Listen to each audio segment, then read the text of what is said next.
Vostra.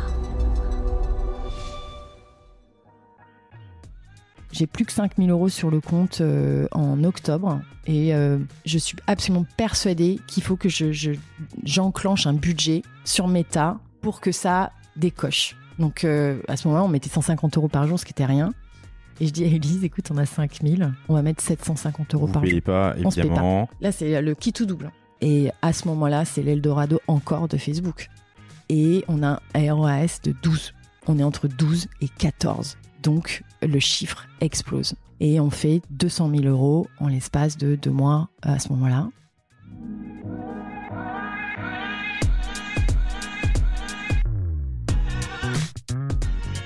Bonjour, bienvenue dans Le Panier, le premier podcast e-commerce. Mes invités cartonnent et me livrent leurs secrets de réussite et les problèmes qu'ils ont rencontrés pour qu'on puisse, ensemble, apprendre à vendre mieux et plus.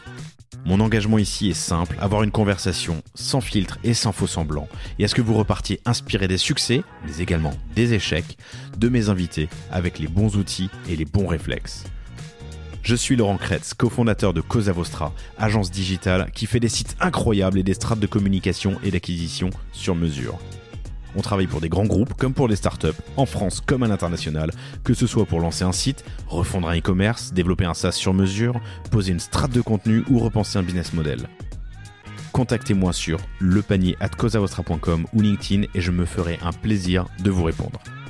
Bonne écoute!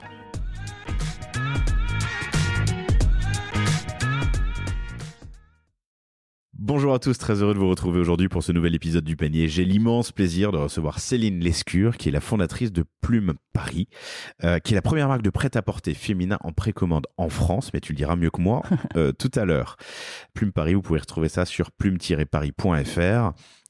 Et un immense merci à Émilie Brossier de Echo qui a fait cette introduction. Un amour. Ouais, Oui. Echo, c'est une solution qui vous permet de rajouter du son dans les descriptions produits en ligne ou hors ligne avec un QR code et donc de raconter une histoire autour du produit. Vous l'avez installé récemment. Oui, on l'a mis en place depuis décembre. Okay. Sur les fiches produits, c'est vraiment chouette. Et c'est un amour, je la remercie. Merci et on la salue. Salut oui, Émilie. Salut. Si vous voulez en savoir plus sur la solution, vous pouvez écouter l'épisode 233 où on parle de l'importance du son dans tous les sens qui permettent de découvrir des produits. Salut Céline, je suis très heureux de te recevoir. On discute depuis plus d'une heure parce que tu as une histoire qui est vraiment intéressante. Plume Paris, c'est donc une marque de prêt-à-porter féminin en précommande, la première en France qui fait plus de 2 millions en 2023, 2,3 millions pour être exact. Et il y a plein de choses qu'on va se raconter aujourd'hui. Et entre autres, l'importance de savoir raconter une histoire autour de ta marque et de ton univers, plus que de ton produit. Une marque que tu incarnes pleinement, que tu incarnes vraiment. Enfin, si vous allez sur Insta, vous le verrez. Sur le compte Plume Paris, vous tapez Plume Paris. J'ai ma bouille partout. Il y a ta bouille partout. On va parler du milieu de la précommande. Je dis souvent, et peut-être que je prends trop de raccourcis sur le panier, que c'est cool la précommande parce que ça te permet d'encaisser avant de décaisser. C'est pas si évident que ça. Non. Ça mérite du financement. Ouais. Et il y a un enjeu qui est capital dans la précommande, c'est le besoin de financer, surtout quand tu es sur des prix qui sont, c'est pas de l'entrée de gamme, hein. Clairement, j'ai dit financer, pardon, fidéliser ta clientèle. Et on va en parler de la précommande, de comprendre les codes, le rythme. Oui. Ça va être intéressant. On va parler aussi de réseaux sociaux. Ouais. On dit souvent que chaque réseau social a ses codes, Oui. mais maintenant chaque type de contenu dans les réseaux sociaux ont leur propre code. Ça va être intéressant. Mais peut-être qu'on peut commencer par le commencement. Déjà, bienvenue. Merci d'être venue. Merci, tu es bordelaise. Oui, alors moi je suis hyper intimidée. Là. J'espère que j'ai pas trop bafouillé, tu me diras. C'est moi qui suis intimidé de ton expérience. J'ai tellement écouté ton podcast que je suis très très fière de pouvoir partager un petit peu. Alors voilà, je suis là. Bah écoute, bienvenue. Je vais pas m'étaler là-dessus, mais tu as une expérience variée avant de te lancer dans le prêt-à-porter, dans la mode, dans le... Alors tu m'as dit c'est pas du prêt-à-porter, c'est pas de la mode. Comment on dit dans le textile Alors j'ai du mal en fait à le définir parce que la mode, il y a quelque chose, quand tu dis mode, il y a quelque chose d'assez éphémère. Moi j'ai envie de dire que Plume, on fabrique des vêtements qui racontent une histoire et tu peux la raconter maintenant. Et tu pourras la raconter plus tard. Oui, évidemment, il y a des lignes qui vont être actuelles. Mais ces lignes, elles vont pouvoir se retrouver dans 20 ans. Aujourd'hui, on travaille sur des pantalons flair, le fameux pantalon large qui tombait sur les hanches, qui était hyper à la mode dans les années 90, mais en réalité, tu le reportes aujourd'hui. Donc, j'aime l'idée de la mode dans le style, mais pas dans le côté éphémère de la chose. Donc, je parle de prêt-à-porter. Oui, voilà. Mais je fabrique des vêtements, en fait. C'est ce que je fais. Tu fabriques des beaux vêtements pour femmes. Donc voilà, sans m'étaler trop sur l'avant, autodidacte. Qui est complètement autodidacte. Complètement autodidacte. Tu pars à l'étranger très tôt, très jeune. Alors, j'ai des raisons très personnelles, ça se passe très très mal chez moi. J'ai absolument pas de mal à en parler parce que ça m'a construit. Et je suis obligée de me financer, c'est-à-dire je suis obligée de manger et j'ai besoin d'apprendre des choses, de travailler et apprendre quelque chose en même temps. Donc, je décide de partir en Italie d'abord, et puis ensuite en Angleterre. Et voilà, je tombe évidemment dans le métier que tu peux faire que lorsque tu n'es pas formé, c'est-à-dire le business. Et je suis assez bonne là-dedans. Tu me mets quelque part et je suis assez à l'aise. Et secrètement, depuis que j'ai 8 ans, je fais de la photo, du dessin, mais j'en parle à personne. Donc, il y a cette espèce de dualité chez moi depuis toujours, avec donc cette partie créative et ensuite ce côté business. Mais je vais mettre quasiment 25 ans pour accepter que j'étais en fait une créa et que je pouvais gagner ma vie en étant créa. Donc, voilà, ça se passe comme ça. Tu veux que je te raconte la suite? Non, je vais faire j'ai un bon copain qui s'appelle Romaric André qui a créé une marque de montres qui s'appelle Seconde. Alors, c'est pas une marque de montres, c'est une marque d'aiguilles de montres. Oh, wow. En gros, il prend des modèles iconiques de grandes marques et il remplace la trotteuse des secondes par une trotteuse. Je vais te montrer. Et vous, chers auditrices, chers auditeurs, vous pouvez aller faire un tour sur Seconde sur Insta. C'est magnifique. Mais ça veut dire que tu ouvres le cadran et tu le... Donc, en fait, il va récupérer ton modèle iconique, je sais pas si on en trouvera là tout de suite, mais mettre. Breitling. Ouais, mais il a pas changé la trotteuse. Ça, c'est une marque qui s'appelle Mother. Et la trotteuse, il l'a remplacée. Alors, je sais pas pourquoi, grand feu. Bon, bref, par une trotteuse en forme de flamme. Et si tu vas sur son site, il fait pareil sur des Rolex Air King, par exemple. C'est une épée à la place de... bref, c'est tout con. C'est vachement bien. Et l'univers est assez incroyable. Et c'est drôle parce qu'on s'est rencontrés en école de commerce. C'est vrai. Il a monté plein de business. On a failli monter des business ensemble. Et un jour, il a réalisé que lui aussi était créa, mais pas business. Et depuis, il explose.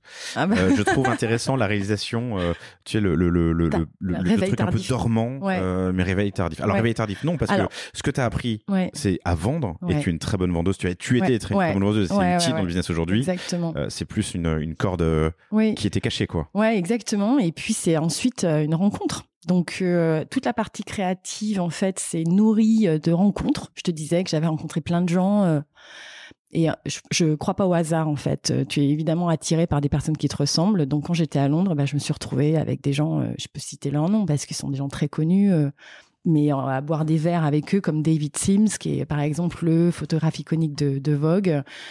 Et je me suis retrouvée sur des shootings. Alors, on me proposait de faire des photos, mais moi, évidemment, je disais non parce que j'avais aucune confiance en moi. Mais donc, j'observais cet univers incroyable qui me fascinait, sans jamais dire, évidemment, que je faisais de la photo. J'avais trop peur qu'on rie de ce que je faisais. Mais voilà, je me suis nourrie cette créativité-là, aussi de cette énergie londonienne où tout est possible en réalité. À la fois en termes de business, en termes de création, c'était vraiment très très fort. Et de mes voyages aussi. Donc ça, ça m'a vraiment créé, formé. Tu es une autre personne à l'étranger. Tu peux être qui tu es vraiment à l'étranger, tu vois. Et puis, une rencontre qui est le papa de mon dernier petit garçon, à 35 ans, 36, et qui est un serial entrepreneur, qui a été élevé avec une grande confiance en lui par des parents qui croyaient en lui. Donc ça aussi, ça aide énormément.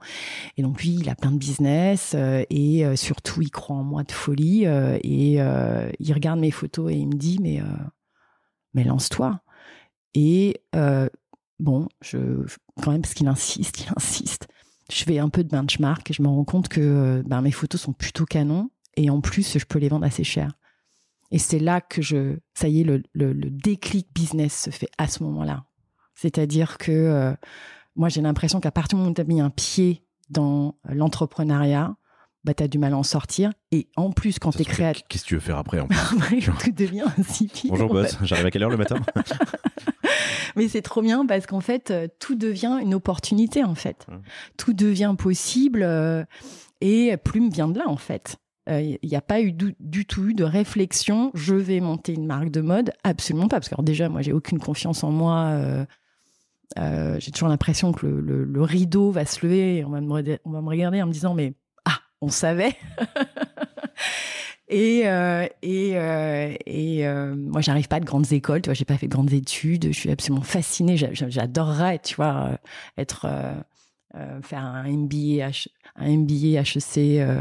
un exécutif MBA HEC, tu vois, mais non, Plume, ça s'est fait de façon tout à fait naturelle. Donc il te dit lance-toi, et c'est là que tu mets un pied dans l'entrepreneuriat. Ouais. Il y a une première aventure. Oui, de la photo qui cartonne. Ouais. Vraiment, je suis publiée. J'ai même une publication dans le Milk. Je suis très très fière de Excellent. ça. J'arrive évidemment les mariages. Je photographie les gens. Et ça me fait du bien. Et d'ailleurs, le rapport aux vêtements naît de là. Parce que quand je vais les photographier, je vais dans leur armoire et on cherche des vêtements. Je les habille avec leurs vêtements parce que ça raconte quelque chose d'eux. Et j'ai ce rapport en fait avec le vêtement. Qu'est-ce que tu racontes avec ton vêtement? Est-ce que tu as envie d'être à l'aise? Est-ce que tu as envie de te sentir féminine? Est-ce que tu as envie d'être forte? Est-ce que tu as envie d'être sexy? Est-ce que tu as envie de faire du sport ou juste raser les murs pour pas qu'on te voit? C'est l'histoire que tu racontes avec ton vêtement. Et moi, je les prenais en photo comme ça, tu vois. Et ça vient de ça, l'histoire du vêtement. L'histoire du vêtement et donc l'histoire de Plume. Ouais, alors l'histoire de Plume, ça se fait comment? Né de ce... Je suis photographe. À ce moment-là, David, donc, est le papa de mon petit garçon, pour diverses raisons, quitte son entreprise. On a un besoin urgent de monter des business et il me demande de m'associer sur un business qui s'appelle à l'époque Skill Bill. Et le projet est vachement bien. Ce sont des masterclass de très grands champions. Il me demande de filmer de façon cinématographique les techniques. Donc, je vis une expérience fabuleuse et je m'occupe de toute la partie UX, UI aussi de l'application. Donc, on est sélectionné par Station F dans le cadre de l'incubateur HEC. C'est super chouette. On est la première promotion. Et là, à ce moment-là, j'ai 40 ans.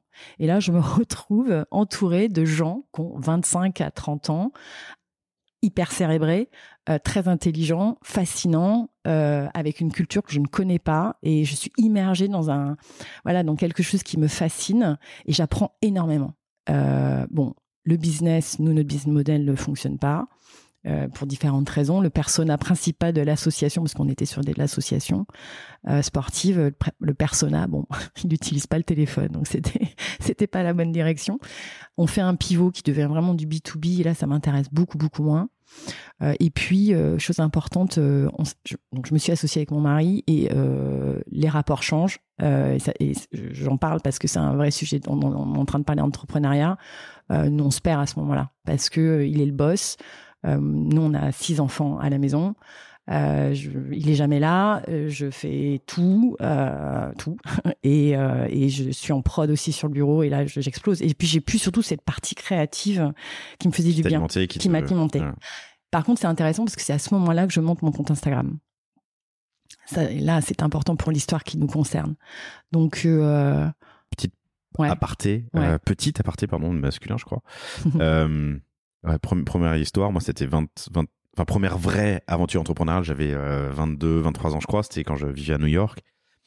Je l'ai pas dit souvent sur le panier, donc je me permets, mais j'avais en associé mon boss, mon coloc, mon meilleur pote d'enfance et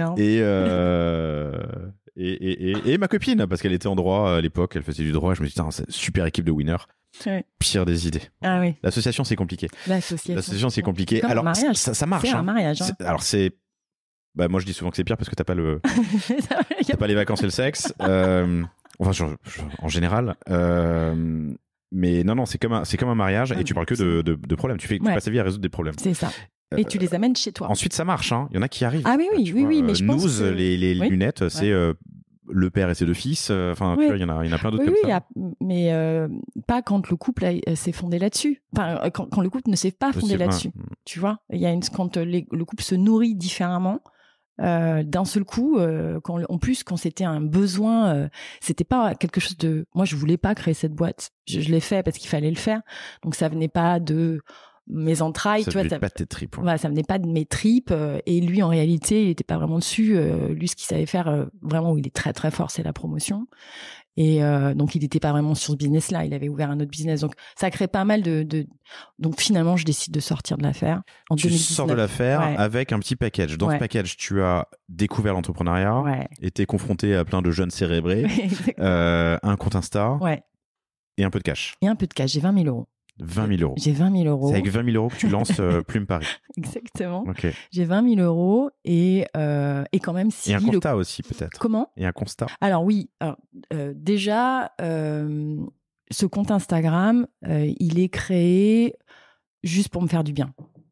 Je suis photographe et j'ai vraiment coutume de dire que c'est mon hygiène créative. Instagram t'oblige... Tu es obligé de te rendre compte que tu n'as pas posté depuis un moment. Tu vois, c'est comme si tu marquais tes séances de sport quelque part, sauf que personne ne le voit. Donc, si tu rates ta séance de sport... Strava. Voilà.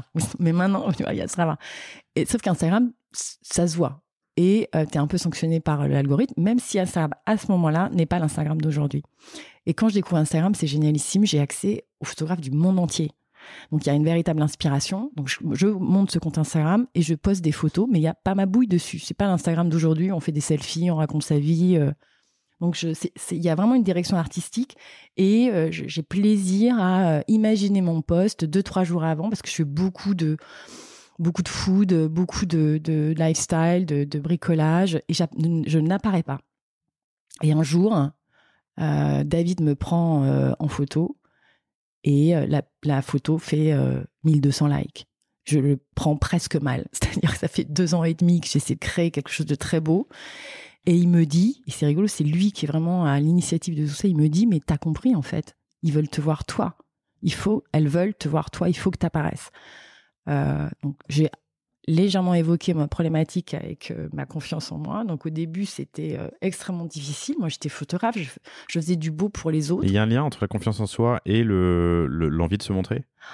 Eh ben justement, c'est-à-dire que moi, déjà, je suis très difficile sur le rendu de ce que je produis. J'ai envie que ce soit beau, en tout cas que ça me fasse du bien, et pour que ça fasse du bien aux autres. Et donc, je suis assez difficile sur les photos. Alors, quand il s'agit de ta propre personne, c'est compliqué, tu vois. Il y a quelque chose de... Mais j'aime beaucoup le mouvement et finalement, je me prends au jeu. Je raconte des histoires d'un moment, quelque chose que je vis.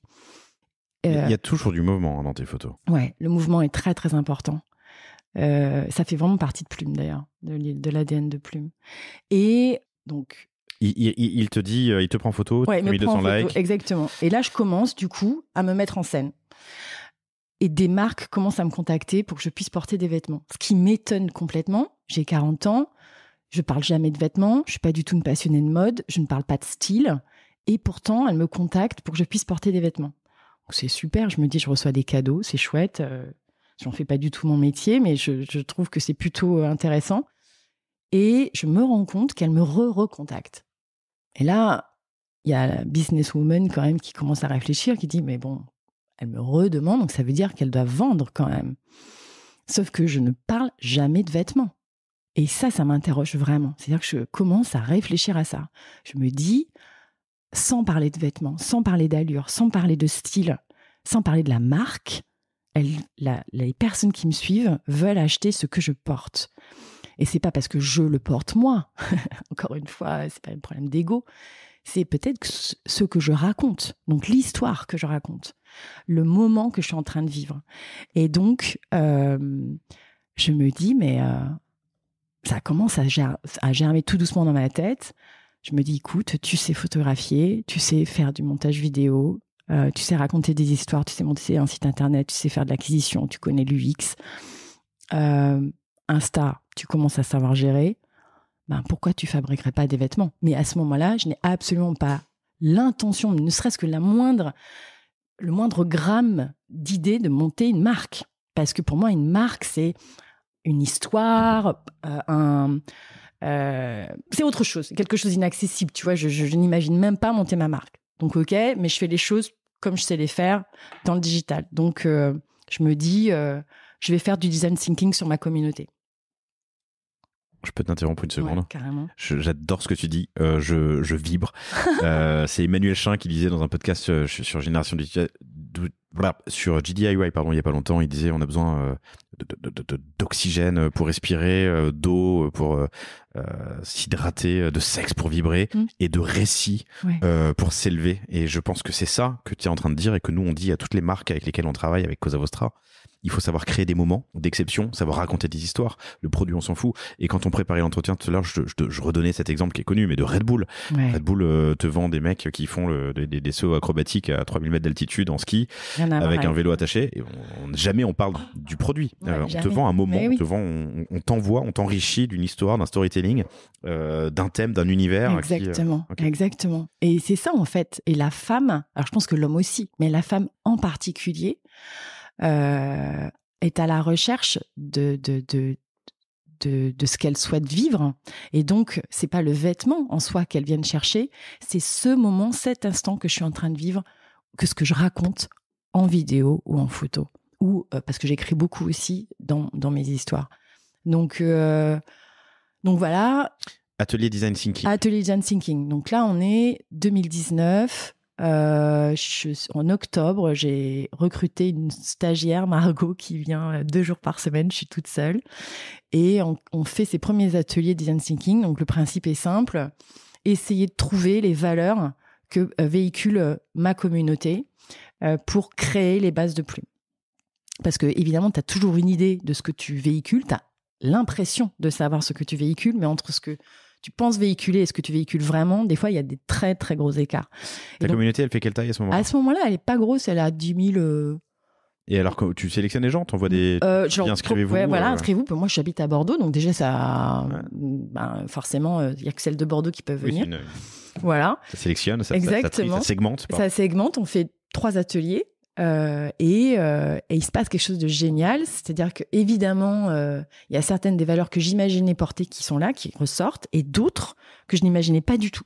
Et là, je suis confortée dans l'idée de lancer Plume parce que le mot allure, le mot style, le vêtement ressort. Et alors que je n'en parle absolument jamais.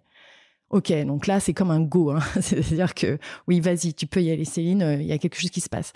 Donc, on lance le compte Instagram Plume le 1er janvier avec pour objectif, même si rien n'était prêt, de lancer la marque le 1er mars. Donc ça, c'est comme quand tu décides d'arrêter de fumer, tu annonces que tu lances à une date et tu fais tout pour que ça se passe pour cette date-là. Et non, mais il faut que je revienne en arrière. C'est pourquoi la précommande? Parce que à ce moment-là, j'ai 20 000 € quand même. Donc, je n'ai pas d'argent pour lancer de collection. Et quand tu lances un business, tu fais ce qu'on vient de faire, c'est-à-dire que tu tapotes sur Google, surtout quand tu n'es pas du business, parce que moi, je ne suis pas du sentier, je n'ai pas de famille feuge, voilà, je ne suis pas du sérail. J'ai 44 ans à ce moment-là, j'habite à Bordeaux. J'ai 20 000 € et j'arrive auprès de mes fournisseurs en disant voilà, je veux lancer une marque en précommande. Après, je t'expliquerai pourquoi la précommande. Bon, ça commence à être drôle, c'est-à-dire les rendez-vous commencent à être plutôt rigolos. Donc la précommande, pourquoi? Pour 2 raisons. La première, parce que j'ai pas d'argent, de façon très honnête, j'ai pas d'argent et que j'ai pas les moyens de développer des collections. Et que la précommande est un vrai accélérateur. T'as pas besoin de BFR, tu crées tes prototypes et puis ensuite il faut faire le shooting quand même. Il y a tout un travail des coûts, mais qui sont qui sont très peu par rapport aux coûts colossaux d'une marque de prêt-à-porter classique. Et 2, moi je suis quand même très concernée par l'environnement. J'ai des enfants. Je suis plutôt concernée pour leur avenir et j'ai envie de faire les choses bien. Tant qu'à faire, 40 ans, 44 ans, autant faire les choses correctement. Donc, tu t'es dit un jour, il n'y a plus beaucoup d'histoires. Ouais. Enfin, tu vois, c'est peut-être la dernière aventure entrepreneuriale. Enfin. Ah non, je l'ai pas vécu comme ça. C'est ma... Non, non, pas du tout. Moi, quand tu dis faire les choses bien. Ouais, mais non, parce que en fait, non, j'ai toujours essayé de faire les choses bien. Okay. Mais là, j'avais l'impression de comme je créais quelque chose et qu'il y avait, j'avais l'impression de pouvoir tout construire, hein, comme c'était vraiment from scratch. Il fallait que les fondamentaux soient déjà là. Tu vois. Après, tu te débrouilles, mais tu as au moins une idée, un objectif. C'est un peu brouillon, mais tu sais à peu près où tu veux aller. Mais je voulais faire les choses quand même un peu bien et être fière de moi. J'avais quand même entendu parler de ces usines qui s'étaient effondrées sur des enfants. Bon, quand t'es maman, tu vois, tu te dis, je suis pas sûre. Pardon, excuse-moi, faire les choses bien pour le monde. Oui, pour le monde. Excuse-moi, pardon, je croyais faire les choses bien en termes d'entrepreneuriat. ne pas. Oui, voilà. Pardon, excuse-moi. Non, c'est moi qui n'ai pas été claire, probablement. Faire les choses bien, ouais. Et donc, la précommande, elle vient sous le sens. Et en réalité, je me dis, mais c'est quelque chose qui existe depuis la nuit des temps dans le prêt-à-porter. Le prêt-à-porter, enfin, dans le vêtement. Le prêt-à-porter, c'est récent. Ça a 50 ans. Depuis toujours, on a toujours précommander ses vêtements. Il fallait aller dans une boutique et il y avait un tailleur qui crée ta robe ou ton costume. Donc je me dis finalement on n'a pas inventé l'eau chaude, hein, on refait quelque chose qui existait. Et même dans l'absolu, le principe de collection que tu as présenté 6 mois avant pour enregistrer c'est de la précommande en B2B. Exactement, exactement. Alors donc là, c'est quel type de pièce je vais sortir. Et je suis très... Et surtout, pardon, mais on était là-dessus, des fabricants qui te font confiance. Oui, exactement. Alors, évidemment, le choix des produits va aussi... impacter sur le choix et le... Oui, sur ce qui va me faire confiance va me donner le produit. J'ai de la chance de trouver un fabricant de mailles en Italie, Alessandro, avec qui je travaille toujours. Le cuir, Philippe, qui est en Inde, qui travaille avec les plus grands... vraiment les très, très grandes marques de luxe. Donc je sais qu'il est de confiance. C'est un ami d'amis. Donc ça c'est chouette. Et je me suis jamais posé la question de savoir s'il y avait des tanneries en Inde. Objectivement, il y en a partout dans le monde, mais c'est intéressant dans un pays majoritairement hindou où la vache est sacrée. Pardon, c'est con comme réalisation ou comme réflexion, mais je m'étais jamais posé la question. Non, ils sont très très bons, très bons. Et ensuite, 2 robes. Donc ça, c'était très important. La robe, il y a vraiment ce besoin de féminité dans mes pièces. Alors, donc une maille très douce. On est vraiment sur l'essence. On travaille beaucoup sur l'essence chez Plume. Donc le toucher, le son. Par exemple, une robe, tu sais, quand tu marches, il y a un son qui se fait quand tu passes un vêtement. Donc, on travaille beaucoup sur la sensorialité, le toucher. C'est hyper intéressant. Je m'étais jamais posé la question. Le son du vêtement, quoi. Le son du vêtement. Ah bah oui, tu passes un... mais d'où l'importance de travailler peut-être avec Echo, entre exactement. autres. Mais alors, tu sais que quand on s'est rencontrés... presque de l'ASMR du vêtement, quoi. Oui, exactement. Mais quand on s'est rencontrés, je lui ai dit, mais tu sais que... ce que tu fais là, j'ai demandé à Cynthia, qui est mon UX UI manager aujourd'hui, je lui ai dit, mais je veux ça sur mes pages produits. Je lui ai dit, mais tu arrives, mais comme le Messie, je veux raconter ça, je veux qu'on mette du son, tu vois, c'est la réalité. Donc évidemment, la vue, le regard, dans le vêtement, c'est primordial. Alors il n'y a que le goût. On est très gourmande chez Plume, on mange beaucoup. Mais voilà, mais ça va arriver plus. Et donc une maille, une jupe en cuir doré, qui est encore aujourd'hui notre best-seller, et 2 robes. Qui s'appelle la Splendide, qui existe en silver et en doré. Exactement. C'était la dorée, la première, exactement. Ça, le premier lancement. Exactement. Où est-ce que tu as intégré Echo ? Sur les pages produits, je te montrerai les 2-3 pages produits. Peut-être tape robe Lily, Lily, et tu vas écouter le son de ma voix. Robe Lily, cuir black. Non. Alors jupe courte Lily. Ok, pardon. Ali, excusez-moi. Tu vois, on l'a intégré sur la page produit. Tu vois, juste là. Je vais mettre le son à fond. On va voir si ça passe au micro. C'est vachement bien. Pourquoi allez-vous adorer notre robe Lily ? Parce que sa coupe est merveilleuse, à la fois si féminine, élégante et sexy. La délicatesse du poids et de l'écru vient apaiser le tout. J'adore ce côté un peu vintage aussi. Lily, c'était le petit prénom de ma... Ah bon, j'ai coupé un moment. J'ai coupé, mais... oui, toi de raconter la genèse, qu'est-ce qui fait le petit plus du produit, en quoi il me touche. Je trouve que c'est vraiment hyper intéressant. Je t'ai interrompu, vous partez avec 4 pièces. 4 pièces. La jupe de robe et une maille. Ouais. Une maille, ça veut dire quoi? Un pull? Pardon, un pull. Un pull. Okay. Ouais, pardon. Maille, c'est pull? Ouais, maille, c'est okay. pull. Que vous lancez, parce que tu l'as annoncé le début janvier, voilà. Que vous lancez le 1er mars 2020. Fameuse date, 15 jours avant, une date qu'on connaît tous, qui est le confinement, le gros confinement. Donc, le lancement se fait, je me souviens, on est dans la cuisine. Mais ça, le 1er mars, tu lances la précommande. Ouais, je lance Plume et la précommande. Plume et la précommande. Et tes fabricants, donc en Inde, en Italie. Ouais, ils attendent le bon de commande. Donc, ils ont dit OK.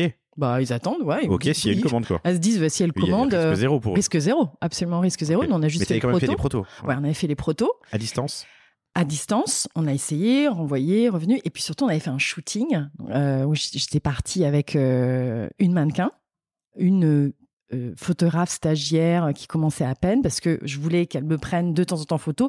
Puis bon, quand tu photographies en RAW, tu sais, tu peux tout retoucher derrière. Donc moi, je savais que si c'était pas bien fait... RAW, R-A-W, c'est quand le fichier qui est transmis contient toutes les informations de lumière, de prise de vue et qui permet de retravailler ensuite. Ouais, complètement. C'est comme si tu partais de zéro, en fait. Donc, j'ai pas de budget et j'ai la maquilleuse coiffeuse. Voilà. Donc, on est à 4 et on part dans le désert d'Agafé. Et j'ai ces 4 pièces. Et au Maroc, à l'est de Casa. Voilà, exactement. À l'ouest, pas Casa, Marrakech. C'est pas à l'est de Casablanca? Non, okay. Non, c'est à côté de Marrakech, parce qu'on y est retourné pour les 3 ans de Plume, justement, l'année dernière. Comme un pèlerinage, tu vois. Mais bon, l'équipe était beaucoup plus nombreuse. Et voilà, et en shoot, et c'est magique, c'est beau, les lumières sont belles.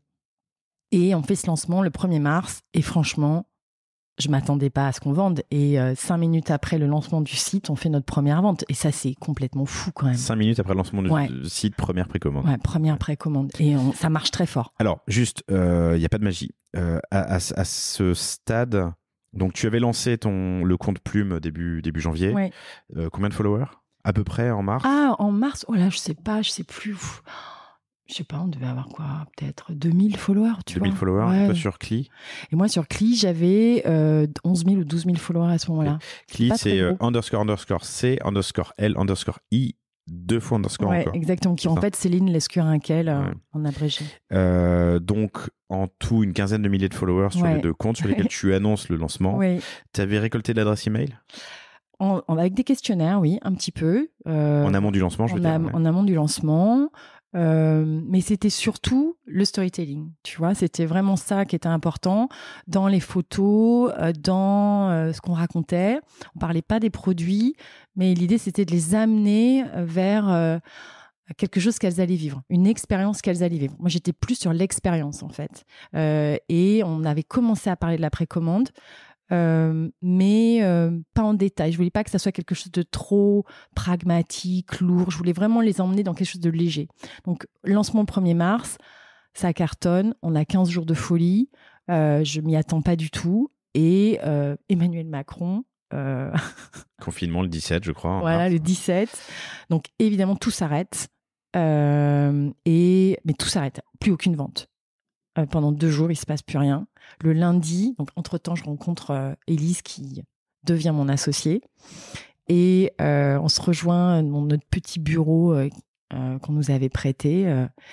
Et on est en train de ramasser les affaires. Pour moi, l'affaire, elle est conclue. Je me dis, parce qu'elle n'avait pas encore mis d'argent, si tu veux, Élise, dans le business. Et je me dis, elle ne mettra jamais un centime. L'affaire est morte. Super, Céline, ton histoire a duré 15 jours. Faire les choses bien. Voilà. Et en fait, elle met 10 000 euros. Elle me dit, mais non, je viens de faire le virement, je rentre dans l'histoire. Et le lendemain, on est toutes les 3 avec la stagiaire en ligne pendant le confinement et on bosse comme des folles tout le long du confinement. Donc, on a vraiment créé la marque en visio, toutes les 3 de chez nous. On peut faire une parenthèse pour raconter la rencontre avec Élise? Ouais.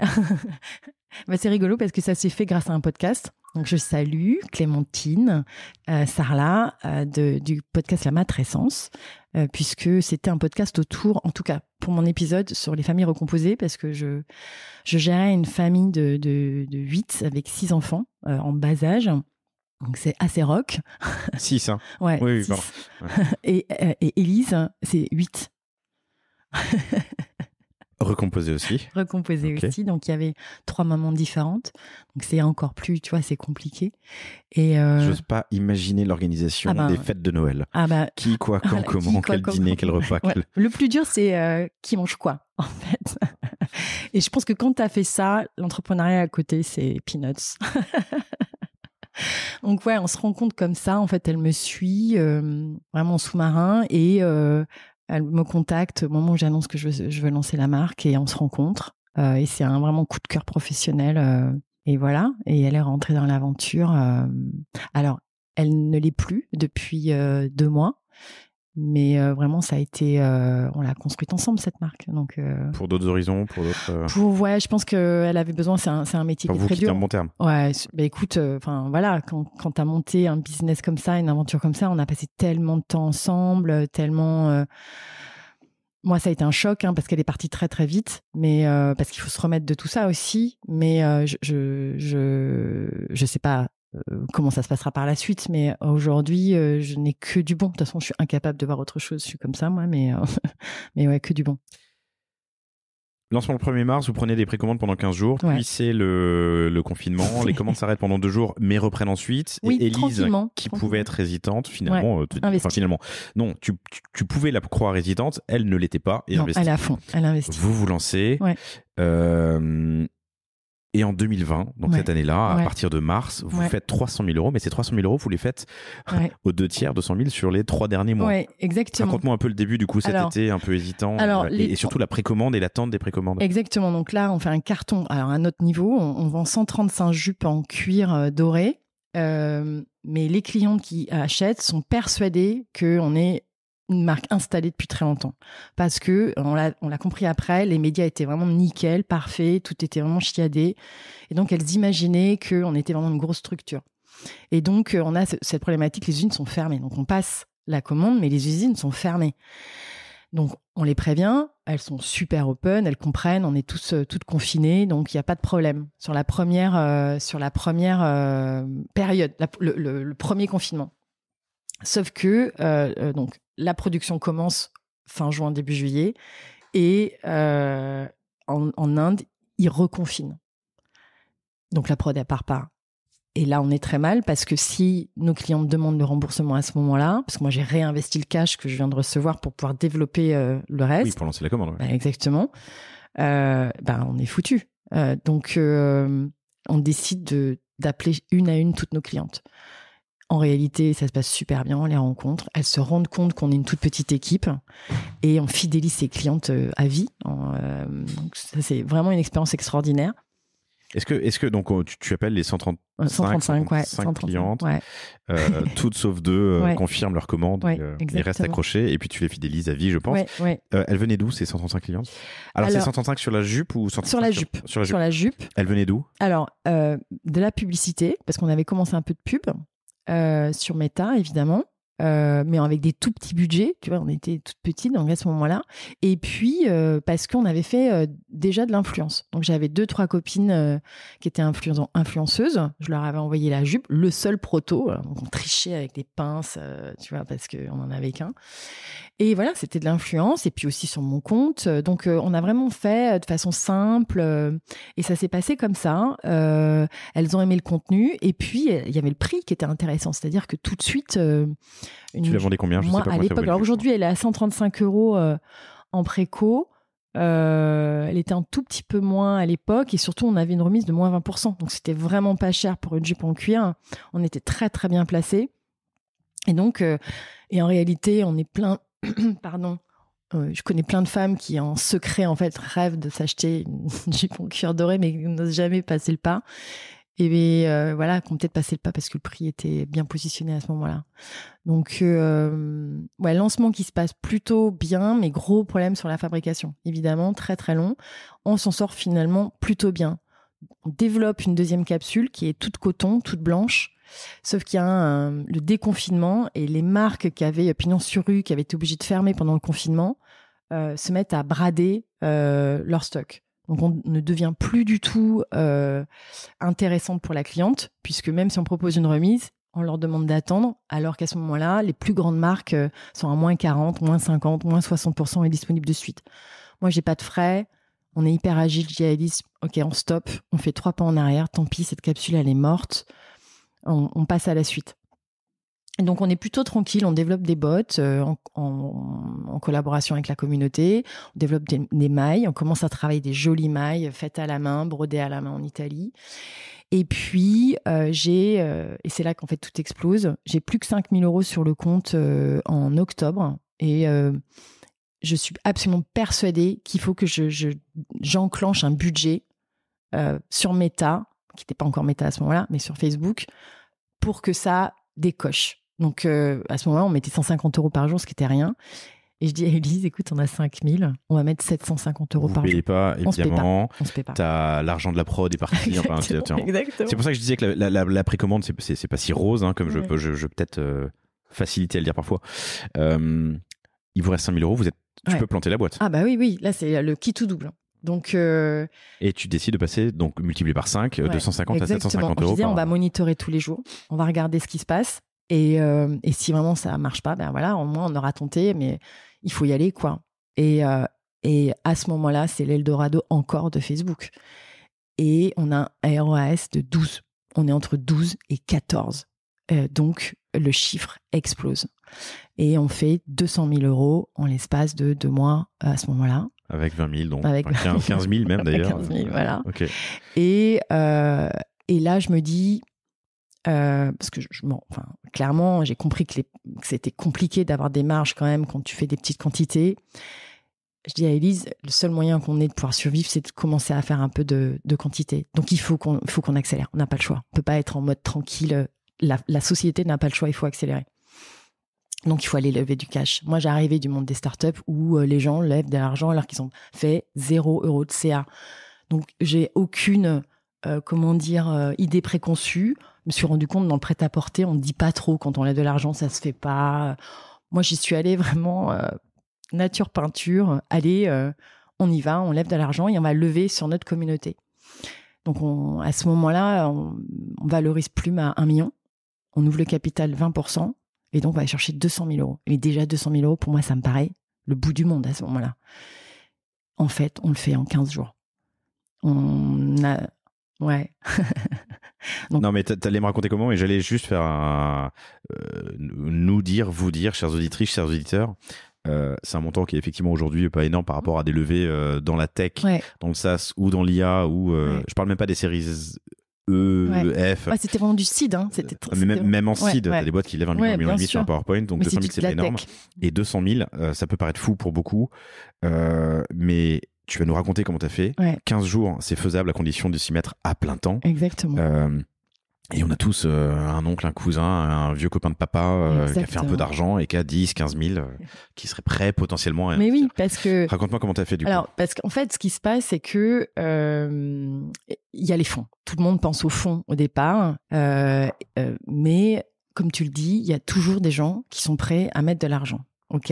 Sauf que à ce moment-là, c'est le projet que tu vends, c'est qui tu es, qui sont les fondateurs, les fondatrices, c'est ça que tu dois vendre. Et en fait, ça, je savais faire.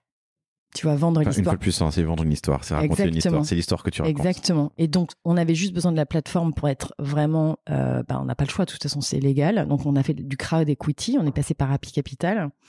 Eux, en réalité, ils font rien, si ce n'est juste prendre les leads que tu viens de leur ramener et ensuite, ils font toute la paperasse. Mais le boulot, c'est toi qui le fais. Donc, on a annoncé, on avait fait une petite vidéo. Et on l'a annoncé sur la communauté en disant, voilà, Plume ouvre son capital, si vous voulez, vous pouvez participer.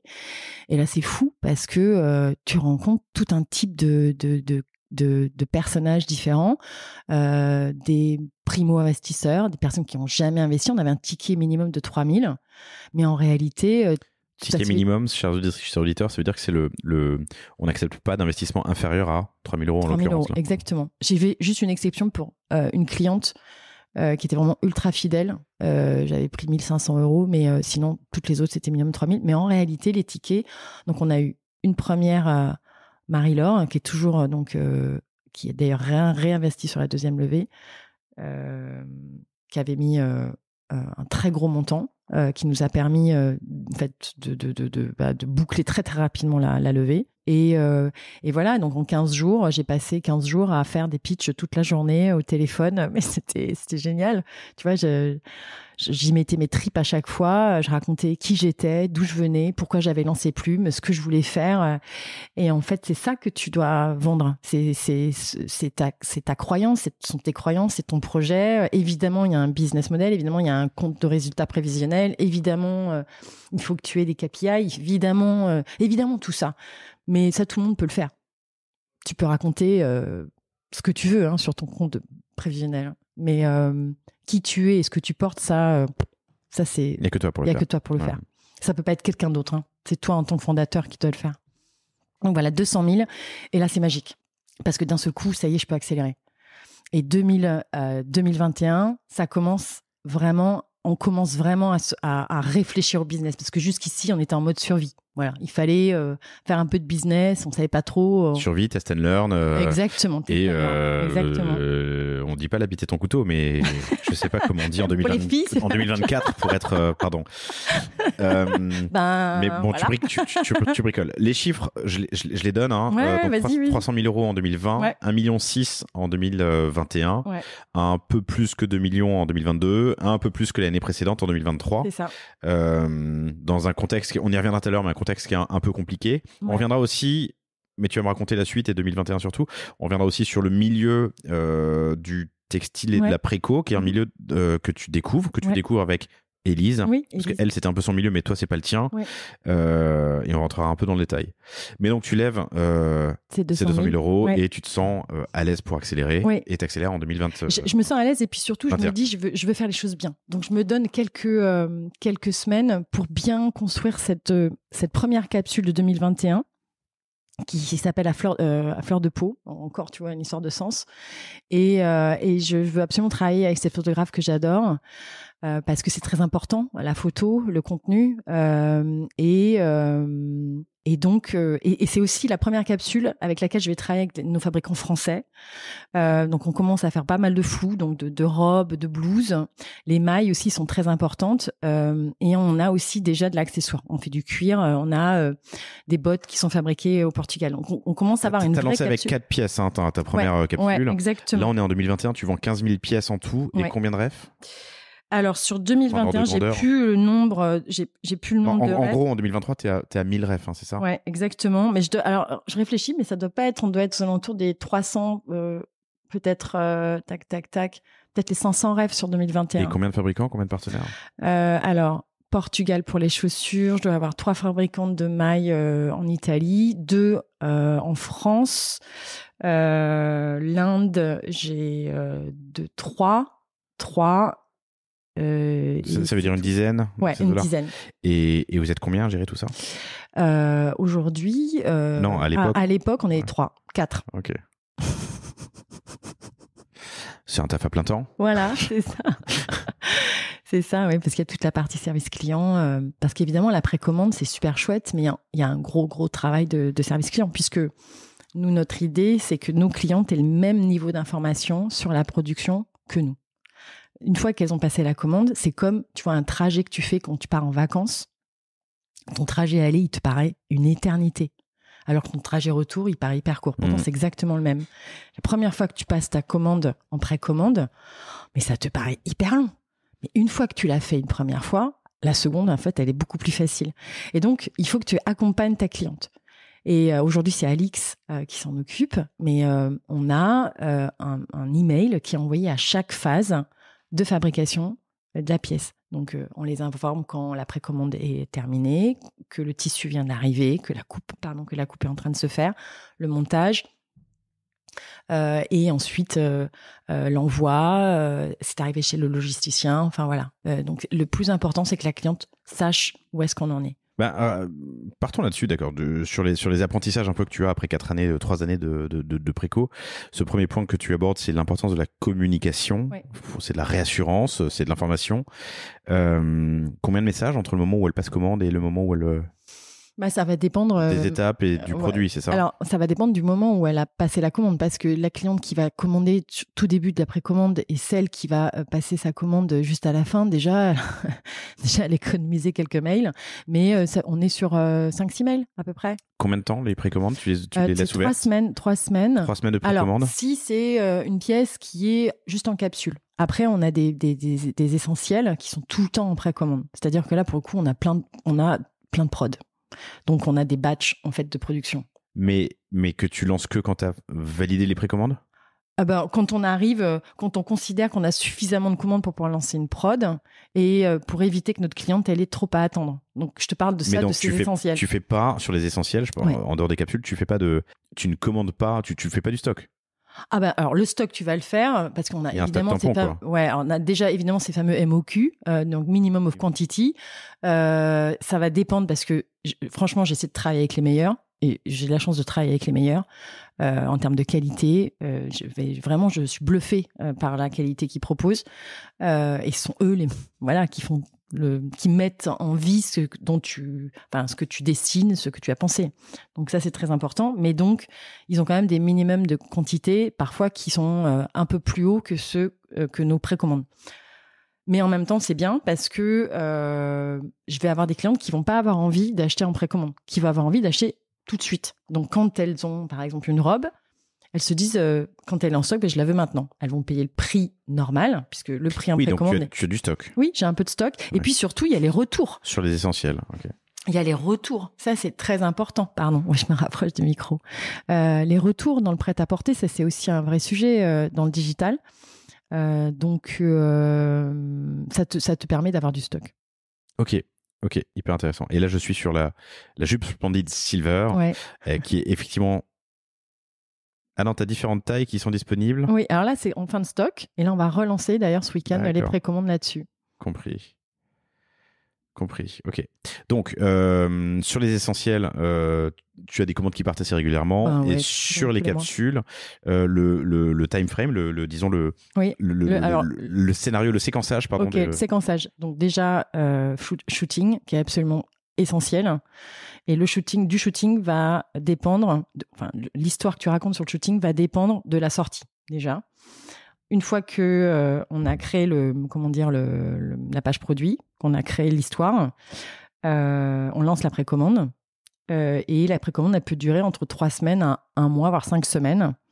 Tout dépend du succès de la pièce. Il est arrivé qu'on annule je crois que ça a dû nous arriver une dizaine de fois en 4 ans, quand une pièce fonctionne pas. Sur une pièce, pas une capsule? Non, sur une pièce. En disant, clairement, ça marche pas. Donc, on a payé le proto, mais tant pis. Donc, on va pas se lancer là-dessus. On rembourse les clientes et on leur dit, ça a pas marché. Vous êtes les seuls à avoir ce goût bizarre. Non, mais non. Mais non, alors, tu sais que des fois, c'est vraiment une histoire de shooting, hein. C'est parce que moi j'arrive, je peux montrer à des clientes qui viennent maintenant qu'on a une boutique, hein,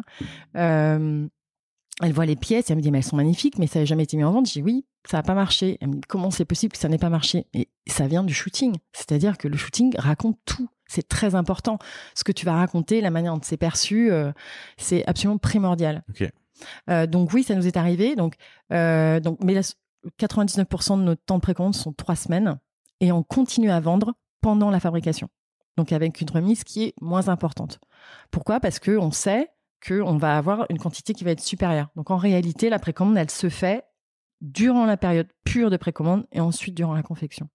Et tu peux ajuster ton MOQ. Le MOQ, tu l'ajustes pas. Le minimum order quantity, c'est ce que un fabricant vous demande pour lancer une production. Tu peux ajuster la commande en cours de prod, évidemment. S'il a du tissu, c'est tout à fait possible. Et aujourd'hui, alors j'imagine que ça dépend des produits, mais en moyenne ou sur les meilleurs. Là, par exemple, sur la fin d'année, ça dure combien de temps? La prod. Ah, la prod. Pardon, j'essaie de comprendre le cycle. Ouais, ça dépend où. Tu vois, si c'est en France, ça peut être extrêmement rapide. En 15 jours, 3 semaines, l'affaire est bouclée. Et c'est chez le logisticien. Donc, la cliente reçoit sa pièce hyper vite. Si c'est évidemment fait en Inde, là, on est sur des délais beaucoup plus longs. Surtout qu'on enregistre le début janvier. Maintenant, les bateaux doivent faire le tour de l'Afrique en plus. Ils peuvent plus passer par le delta. Mais là, on annonce. Tu vois, on annonce. C'est pas du tout... C'est pas du tout les mêmes, on l'annonce tout de suite, les mêmes délais. Les chaussures aussi. Et donc, d'informer la cliente, le client, régulièrement par email, c'est important. Et de l'informer sur la fiche produit aussi, sur ces fameux délais. Ouais. Ah bah, c'est fondamental. C'est-à-dire qu'il faut que la cliente soit au courant de la moyenne, enfin, du temps de livraison. Alors après, on peut pas te donner de date précise, c'est impossible. Tu peux pas dire vous serez livré le 14 avril.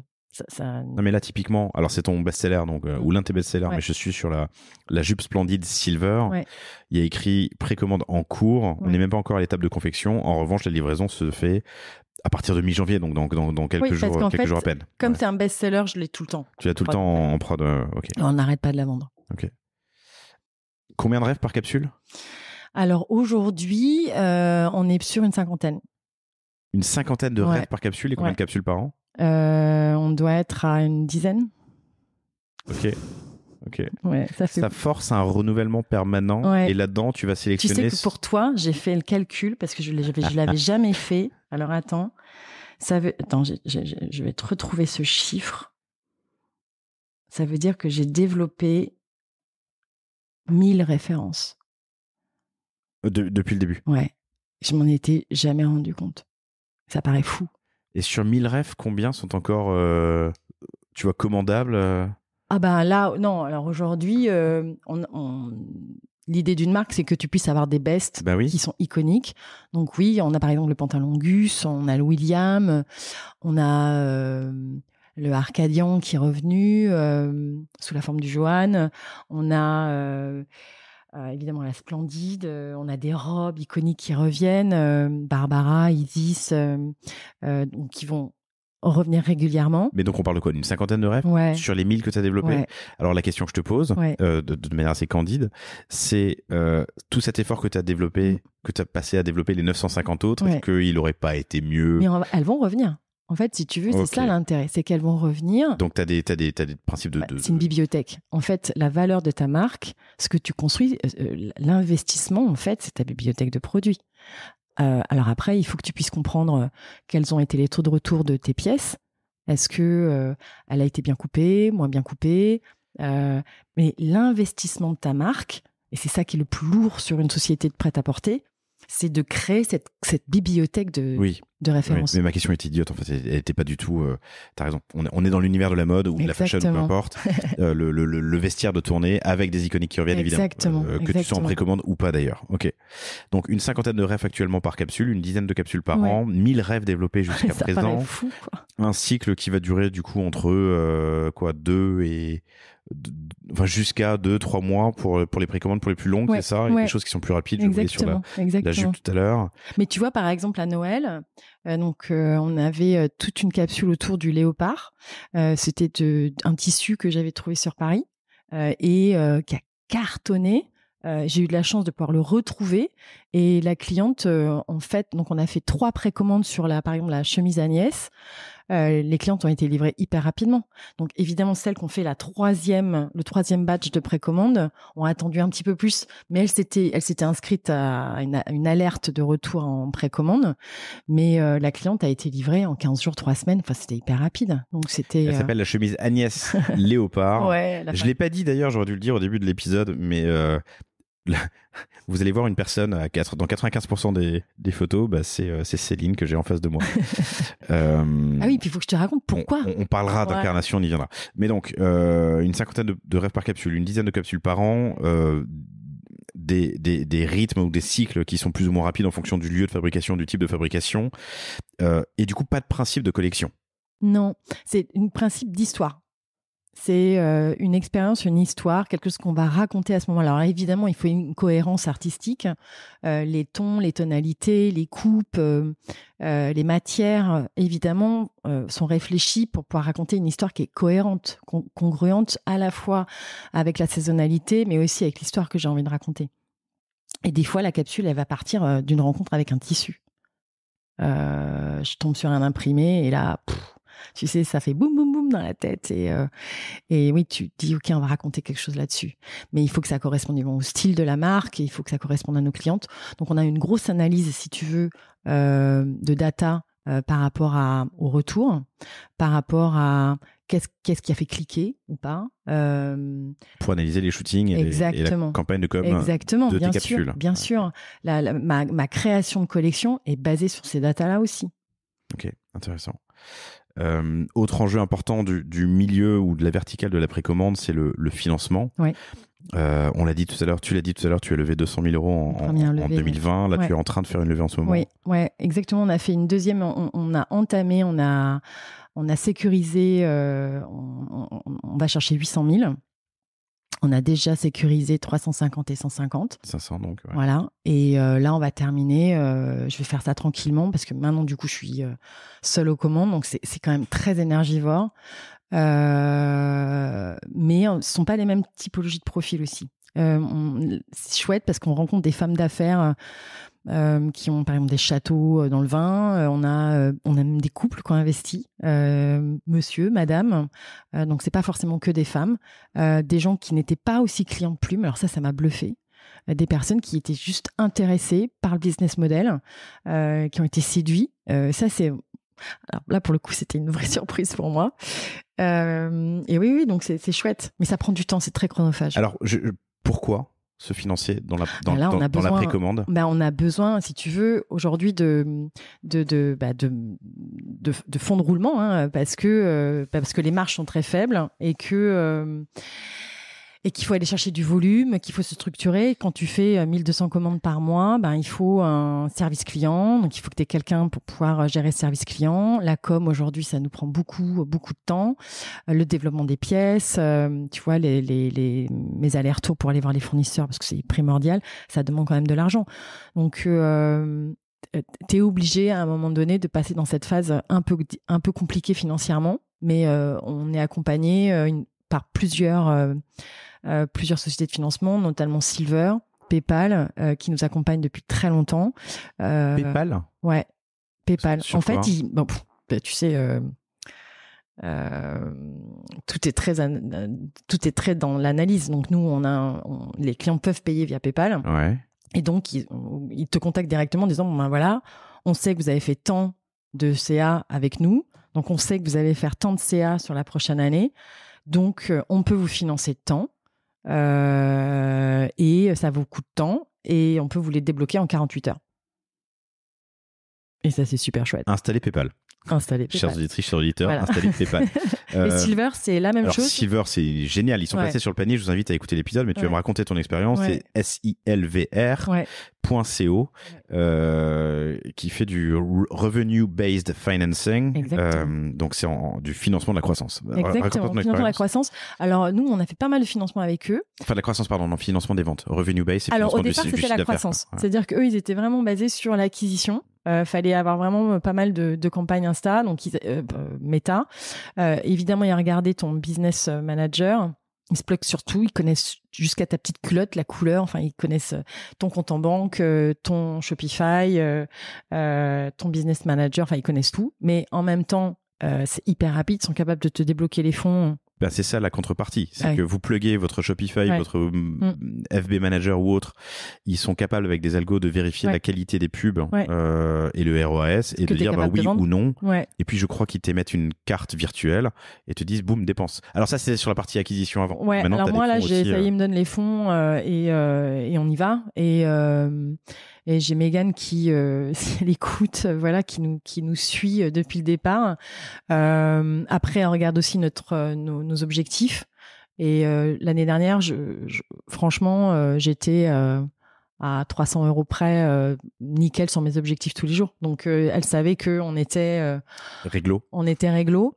Et puis surtout, c'est ce que je trouve bien sur Silver, c'est que tu fais tes remboursements par semaine, retour déduit.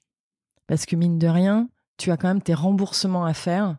Tu as beau faire du CA, parce que c'est calculé, tes remboursements sont calculés sur le CA que tu enregistres, mais tu rembourses des clientes.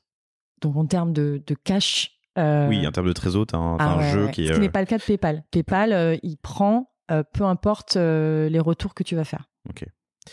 Mais c'est très bien aussi. Enjeu du financement dans la précommande et autre enjeu que je voulais parler dans ton univers, qui est un enjeu dans beaucoup d'univers, et ça nous permettra de faire un pont vers l'activation et l'acquisition, c'est l'enjeu de la fidélisation, puisque tu as des coûts d'acte qui sont relativement importants sur des paniers moyens, on peut le dire. Oui, bien sûr. 240 euros. 240 euros, 200 euros en moyenne depuis le lancement de la société, mais 240 dernièrement. Voire jusqu'à 260 en été. Là, voilà. Donc, on a vraiment un très joli panier moyen, en tout cas pour la cible que nous avons.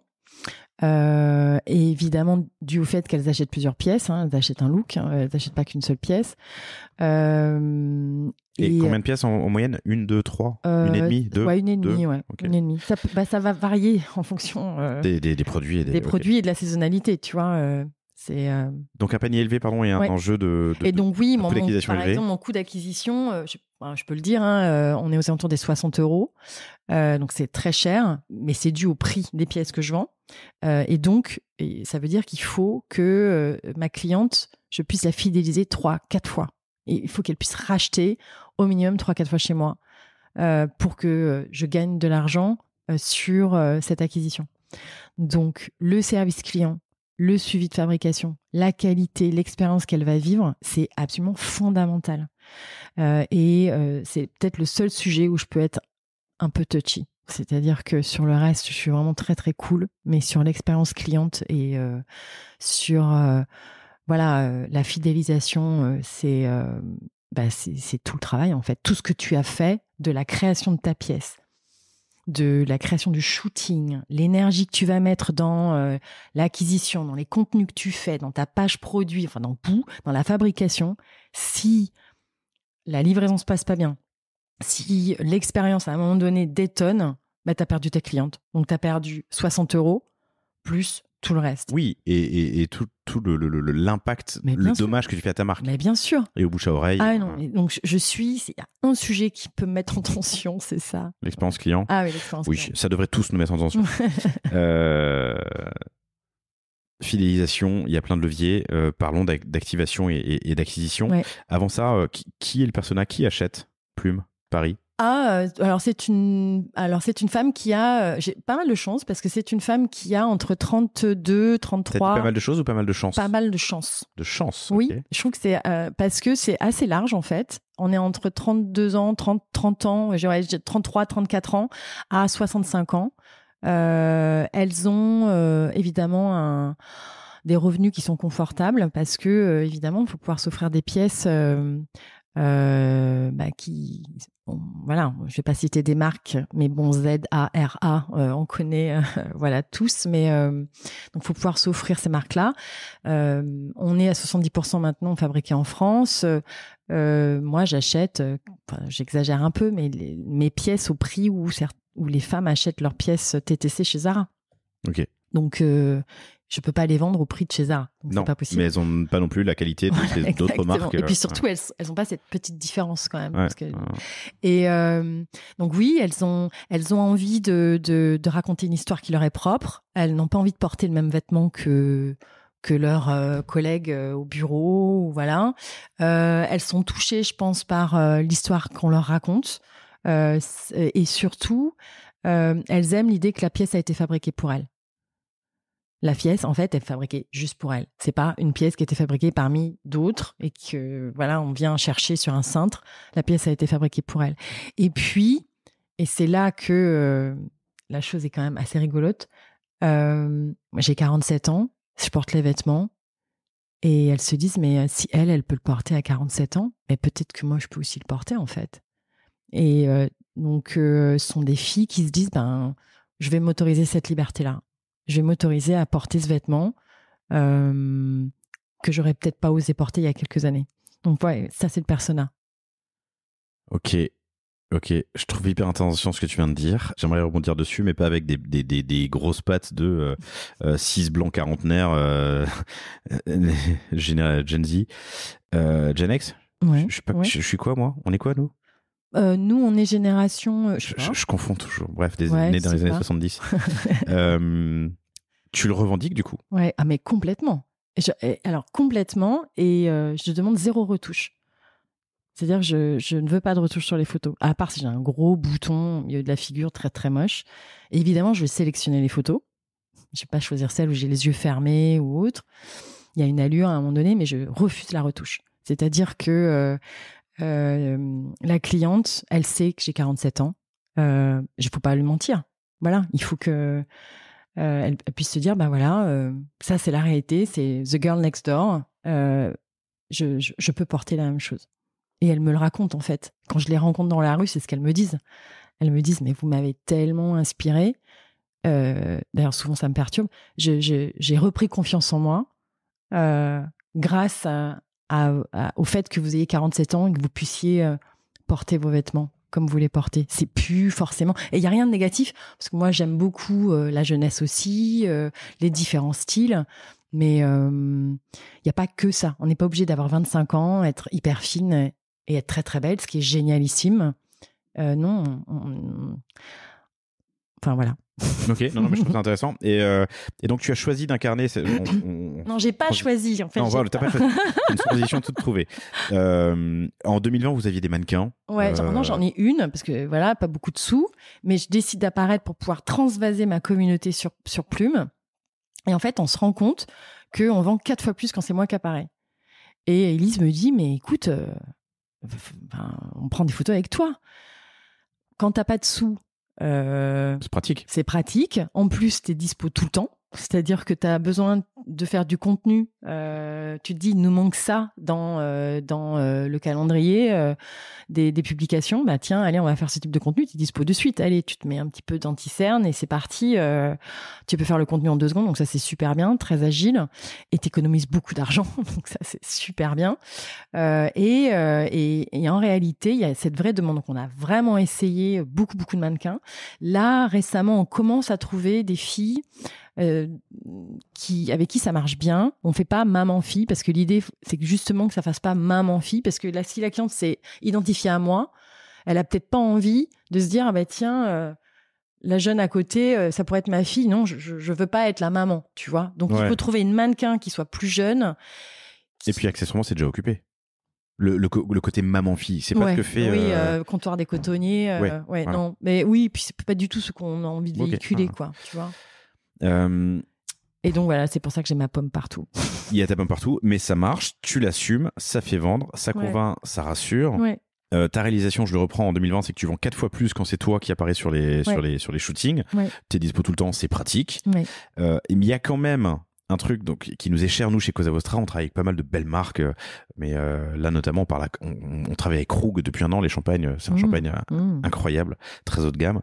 Dans le champagne.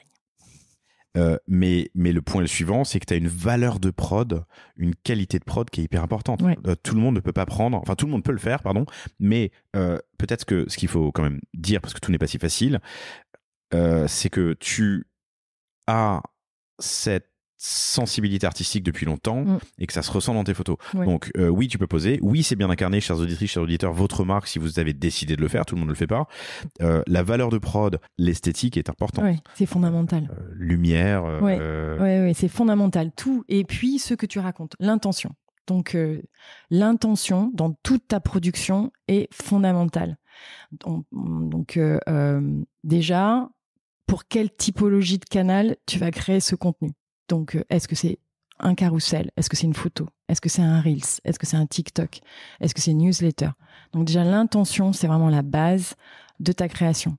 Évidemment, il y a l'histoire qui est derrière, évidemment.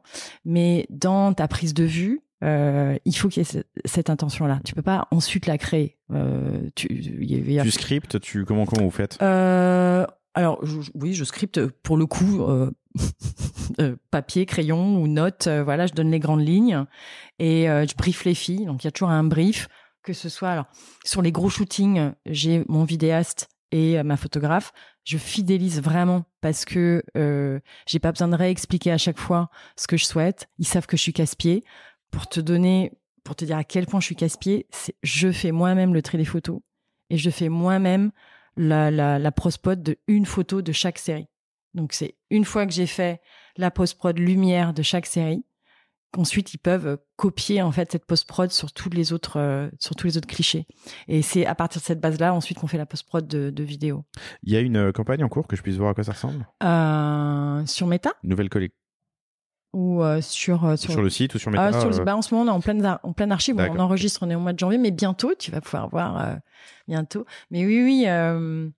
Là, récemment, on était vraiment sur Organic Kiss.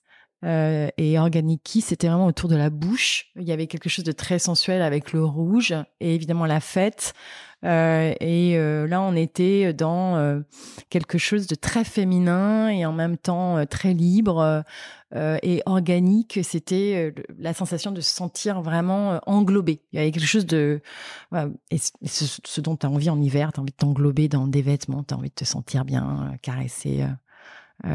Et en même temps, avoir cette sensualité tout à fait assumée avec la bouche, le rouge. Il y avait quelque chose de très, très puissant là-dessus, du corps de la femme. Tu fais du méta? Ouais. Depuis toujours, avant que ça s'appelle méta d'ailleurs, vous en faites encore aujourd'hui? Oui, c'est essentiel pour le retargeting. C'est déjà. Vous le faites en interne ou vous le faites faire par une agence? On travaille avec Kylian, qui a une agence externe, mais qui travaille avec nous depuis 3 ans, je crois maintenant. On a essayé en agence, on a fait des grosses agences, c'est très bien, mais moi j'ai trouvé qu'avec Kylian, il y avait quelque chose d'assez fluide. Et moi, j'avais besoin d'être en communication simple. Voilà, on se parle 2 fois par semaine et il faut que ça soit clair. Après, je savais un peu de quoi je parlais aussi. Donc, j'avais écouté dans un de tes épisodes, voilà, et je suis tellement d'accord avec ça.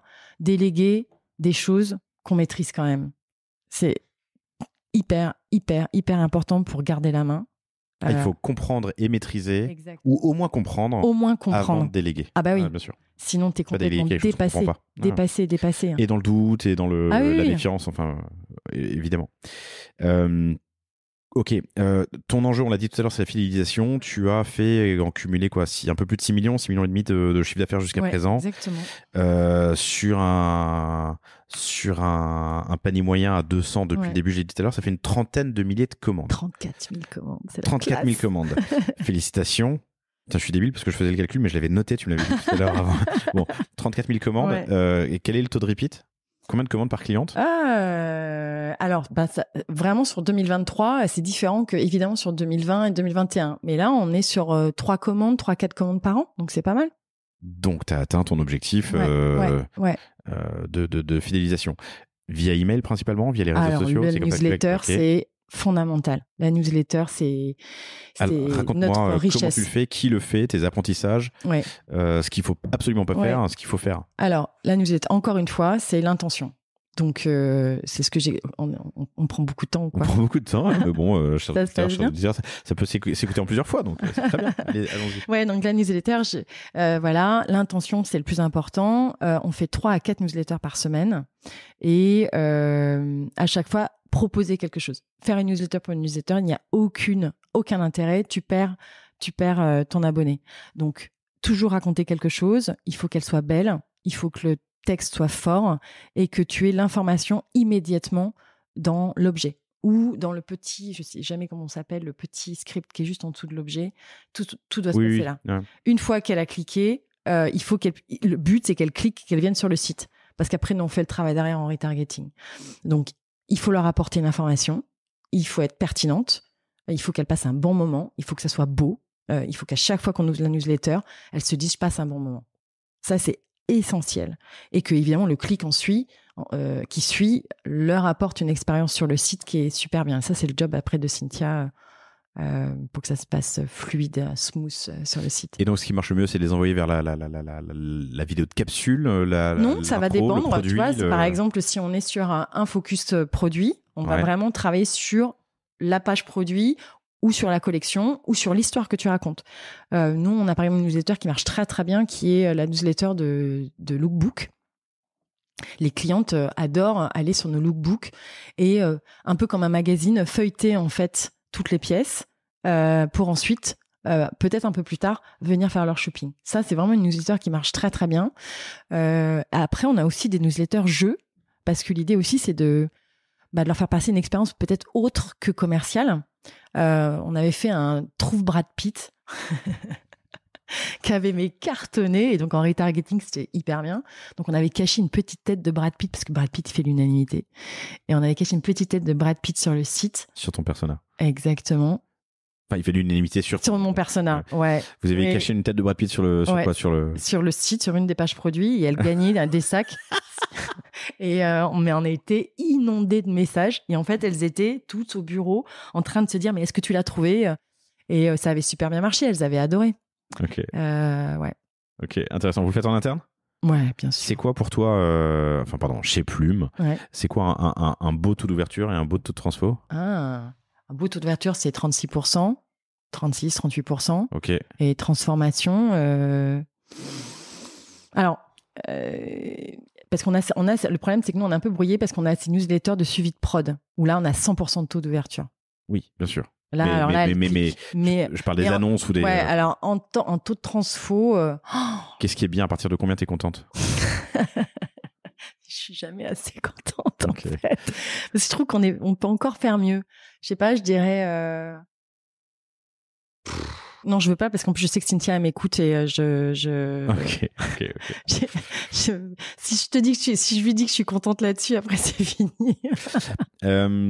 Quelques petites dernières questions pour atterrir, mais c'était passionnant. Vous faites de l'influence aussi. Ouais. Oui, de l'influence, parce que c'est Instagram, mais alors, pas de l'influence payée, parce que déjà, ça fonctionne plus. Clairement, aucun intérêt. Par contre, c'est une influence qu'on chouchoute. Qui est rémunérée par des systèmes de tracking. Tu vois, elles ont des liens traqués, donc elles sont rémunérées aux ventes qu'elles font.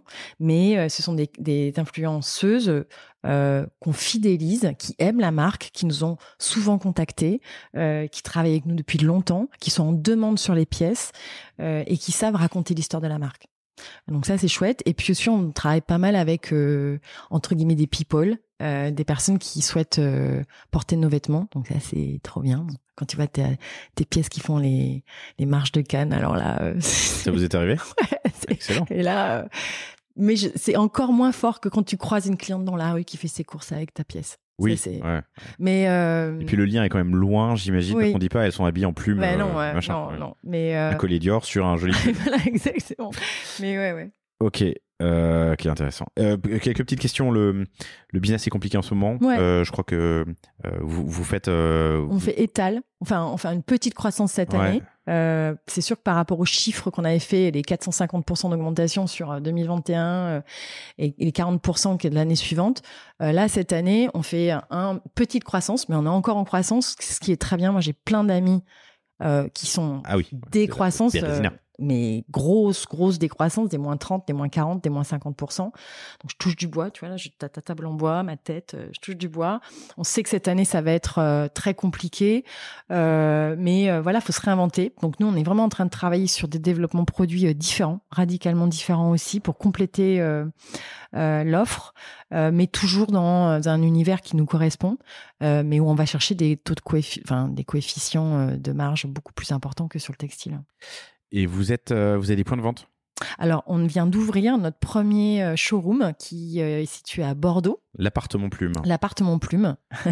Et parce que c'est vraiment un appartement, il est situé dans nos bureaux. C'est très très bel endroit avec parquet à chevrons, moulures, et c'était le lieu de style chez nous, et on s'est dit mais on est idiote, c'est bien d'avoir ce petit lieu, et c'est chouette parce que les clientes sont vraiment très contentes, elles peuvent venir toucher les vêtements, et toutes les clientes qui n'avaient jamais fait le premier pas, parce que ça c'est quand même la problématique du digital, c'est que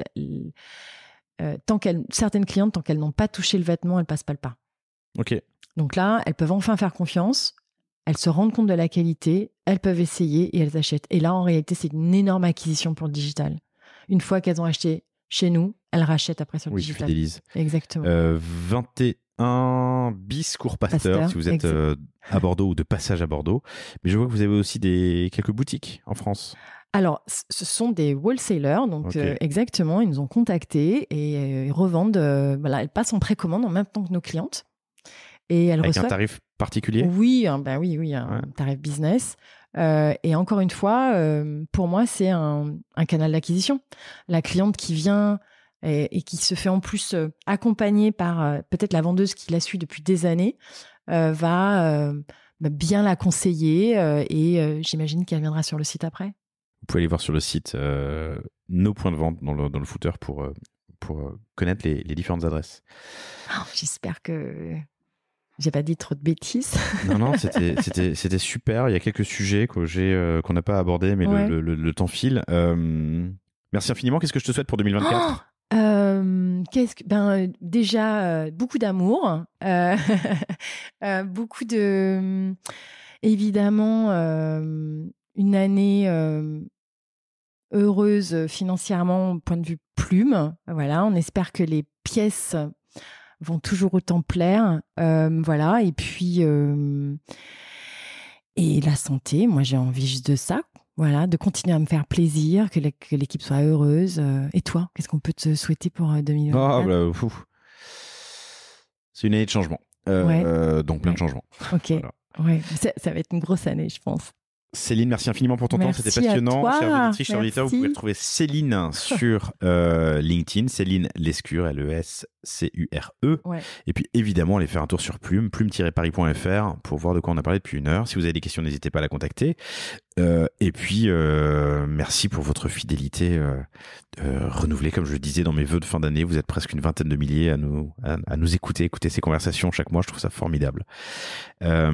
Merci à vous, merci à toutes, merci à tous. Inscrivez-vous à la newsletter et merci à toi, Céline. Oui, merci à vous. À bientôt. À bientôt. Au revoir. Merci d'avoir écouté cet épisode du panier jusqu'au bout. J'espère qu'il vous a plu. Si c'est le cas, abonnez-vous pour ne rater aucun épisode. Parlez-en autour de vous et surtout, laissez-moi une note et un commentaire 5 étoiles sur Apple Podcast. N'hésitez pas non plus à le partager à chacun de vos amis dans le business. Chaque nouvel auditeur est une victoire. Si vous avez besoin de lancer ou refondre votre site internet, de créer un Shopify ou un WooCommerce, de performer avec une stratégie de contenu efficace, n'hésitez pas à me contacter à l'adresse lepanier@causeavostra.com. On se fera un plaisir de vous répondre. Et enfin, et surtout, inscrivez-vous à la newsletter du panier sur lepanier.io. À bientôt pour un prochain épisode.